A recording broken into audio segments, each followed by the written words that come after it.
Hello students, 9th class बेटा प्रेमचंद के फटे जूते के आगे के चैप्टर में हम आगे के पार्ट को पढ़ेंगे। आप ध्यान से समझेंगे। तुम फटा जूता बड़े ठाट से पहने हो, मैं ऐसे नहीं पहन सकता। फोटो तो जिंदगी भर इस तरह नहीं खिंचाऊं, चाहे कोई जीवनी बिना फोटो के ही छाप दे। इसमें हरिशंकर प्रसाई जी कहते हैं प्रेमचंद के जीवन से बहुत ही प्रभावित हैं वे, और वे कहते हैं कि जिस तरह तुम दिखावे की जिंदगी पर विश्वास नहीं करते, ऐसे मैं जीवन को नहीं जी सकता। मेरा जीवन तो दिखावे से ही भरा हुआ है। तुम्हारी यह व्यंग्य मुस्कान मेरे हौसले पस्त कर देती है। क्या मतलब है इसका? कौन सी मुस्कान है ये? यहाँ पे हरिशंकर प्रसाई जी कह रहे हैं कि मेरे हौसले जो हैं वो तुम्हारी मुस्कान को देखकर जो है हार जाते हैं, घबरा जाते हैं, खत्म हो जाते हैं। तो इसीलिए वे कह रहे हैं कि तुम्हारे जो व्यक्तित्व से मैं बहुत ही अधिक प्रभावित हूँ। क्या होरी का गोदान हो गया? क्या पूस की रात में नीलगाय हल्कू का खेत चर गई? क्या सुजान भगत का लड़का मर गया क्योंकि डॉक्टर क्लब छोड़कर नहीं आ सकते थे? नहीं, मुझे मालूम है माधो औरत के कफन के चंदे की शराब पी गया, वही मुस्कान मालूम होती है।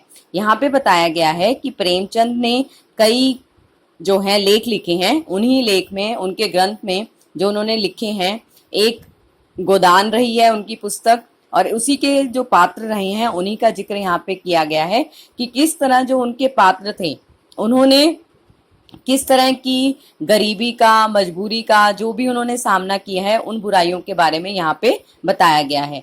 जैसे कि एक लड़का बताया गया है, सुजान भगत का लड़का मर गया क्योंकि डॉक्टर क्लब छोड़कर नहीं आ सकते थे। मतलब कि वही दिखावे की प्रवृत्ति का बताया गया है कि किस तरह जो डॉक्टर था वो अपने काम में व्यस्त रहा, और जबकि एक गरीब का बच्चा जो है वो प्राण त्याग देता है सिर्फ अपनी गरीबी की वजह से, और डॉक्टर जो है उसका इलाज नहीं करता है।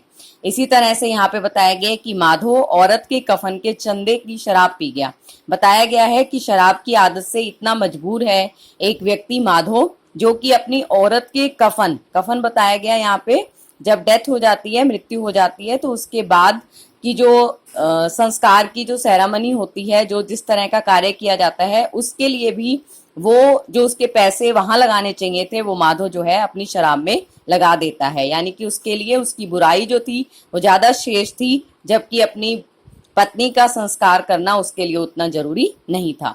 मैं तुम्हारा जूता फिर देखता हूँ, कैसे फट गया यह मेरी जनता के लेखक। हरिशंकर परसाई जी यहाँ पर प्रेमचंद जी से ही कह रहे हैं कि मेरी जनता के लेखक, जो तुम अपने आप को इस जनता के लिए पूरी तरह से समर्पित कर चुके हो, तो इस जनता से तुम्हें आज तक क्या प्राप्त हुआ है?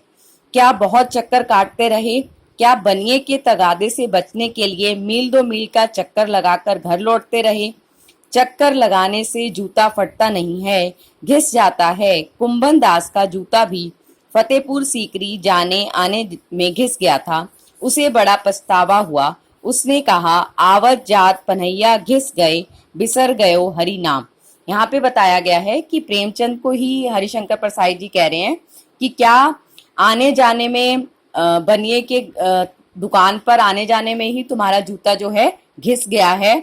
इसका मतलब कि गरीबी के कारण, तुम्हारे पास पैसे ना हो जाने के कारण सिर्फ तुम बनिए के यहाँ चक्कर ही लगा सके, इससे तुम्हें तुम्हारी गरीबी की जो झलक है वो हमें प्राप्त होती है। इस तरह से जूता तुम्हारा घिस गया।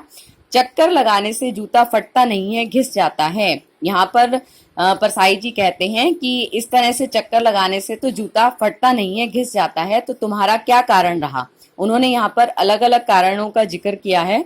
कुंभन दास का जूता भी, कुंभन दास जो कि भक्तिकालीन रहे हैं, कृष्ण भक्ति के कवि माने जाते हैं, तो ये भी सम्राट अकबर के दरबार में आया जाया करते थे। तो वहां पे यहाँ पे बताया गया है कि कुंभन दास सम्राट अकबर के यहाँ जो फतेहपुर सीकरी में था दरबार, उनका आने जाने में घिस गया, तो उनसे मिलने के लिए आते जाते रहते थे, जिस कारण वो भगवान श्री कृष्ण की भक्ति को भी भूल गए थे। तभी यहाँ कहा गया है कि आवत जात पन्हैया घिस गई, मतलब आने जाने से उनके जो जूते थे वो घिस गए थे, बिसर गए हो हरि नाम, और परमात्मा का नाम लेना भूल गए। और ऐसे बुलाकर देने वालों के लिए कहा था, जिनके देखे दुख उपजत है, तिनको करबो परे सलाम। यहाँ पे बताया गया है कि जिनको देखने से ही दुख हमारे मन में उत्पन्न होता है, ऐसे लोगों को दूर से ही सलाम करना चाहिए। चलने से जूता घिसता है, फटता नहीं है, तुम्हारा जूता कैसे फट गया। यहाँ पर साईं जी प्रेमचंद जी से कहते हैं कि आने जाने से तो जूता जो है वो घिसता है, तो तुम्हारा जूता किस कारण से फट गया है, इसका कारण मुझे बताओ। मुझे लगता है तुम किसी सख्त चीज को ठोकर मारते रहे, कोई चीज तो परत पर परत सदियों से जम गई है, उसे शायद तुमने ठोकर मार मार कर अपना जूता फाड़ लिया। कोई टीला जो रास्ते पर खड़ा हो गया था, उस पर तुमने अपना जूता आजमाया। यहाँ पर टीले के माध्यम से समाज की बुराइयों की तरफ जो है संकेत किया गया है। हरिशंकर परसाई जी कहते हैं कि समाज में जो बुराइयां फैली हुई थी, उन बुराइयों पर तुमने चोट की है, जिस कारण से तुम्हें इतनी चोट जो है स्वयं को प्राप्त हुई है। कहीं ना कहीं ये जो जूता तुम्हारा घिसा है वो इसी कारण से घिसा है कि तुमने समाज की बुराइयों को लोगों के सामने दिखाया है। तुम उसे बचाकर उसके बगल से भी तो निकल सकते थे, टीलों से समझौता भी तो हो जाता है। सभी नदियां पहाड़ थोड़े ही फोड़ती हैं, कोई रास्ता बदलकर घूम कर भी तो चली जाती हैं। यहाँ पर संकेत किया गया है कि बहुत ही लेखक रहे, सभी ने साहित्य किए, लेकिन कोई भी इस तरह से साहित्य को लोगों के सामने प्रकट नहीं कर सका।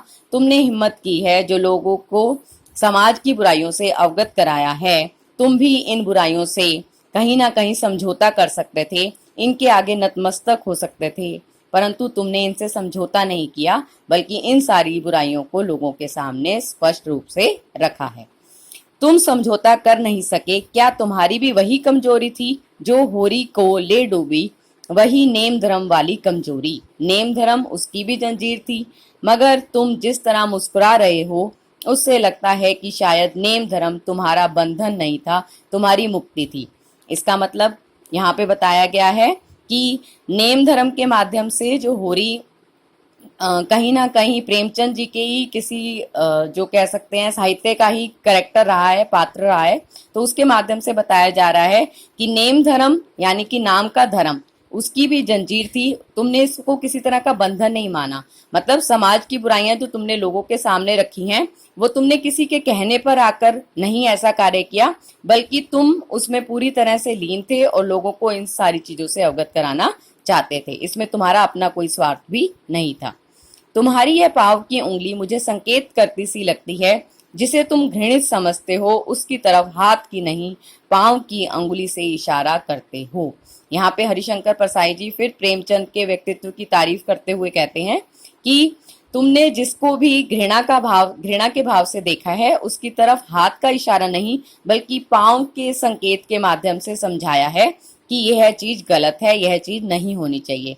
तो तुम समाज की बुराइयों को सीधा प्रहार ना करके बल्कि अपनी पांव की उंगली से इशारा कर रहे हो, मतलब लोगों को अवगत भी करा रहे हो, पर प्रत्यक्ष रूप से लोगों की बुराइयों को सामने नहीं दिखा रहे। तुम क्या उसकी तरफ इशारा कर रहे हो जिसे ठोकर मारते मारते तुमने जूता फाड़ लिया? मैं समझता हूँ, तुम्हारी अंगुली का इशारा भी समझता हूँ और यह व्यंग्य मुस्कान भी समझता हूँ।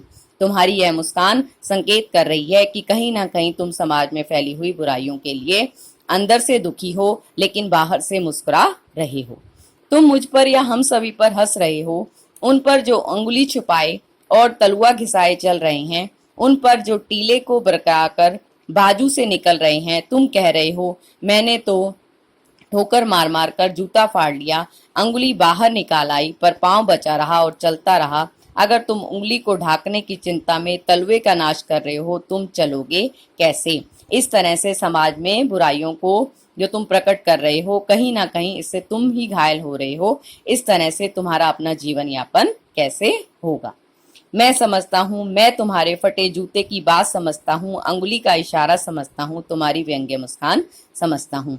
लेखक इसके माध्यम से बताना चाह रहे हैं कि प्रेमचंद स्वयं किस तरह का सरल और गरीबी भरा जीवन जी रहे हैं, परंतु लोगों को समाज की बुराइयों से सीधे अवगत करवा रहे हैं। उनका अपना किसी तरह का स्वार्थ नहीं है, ना ही वो किसी कह सकते हैं भ्रष्टाचार या रिश्वतखोरी के शिकार हैं। वो जिस तरह से हमारे समाज में बुराई हैं उनको सामने सीधे ही प्रकट कर रहे हैं, किसी भी दिखावे की प्रवृत्ति पे विश्वास नहीं करते।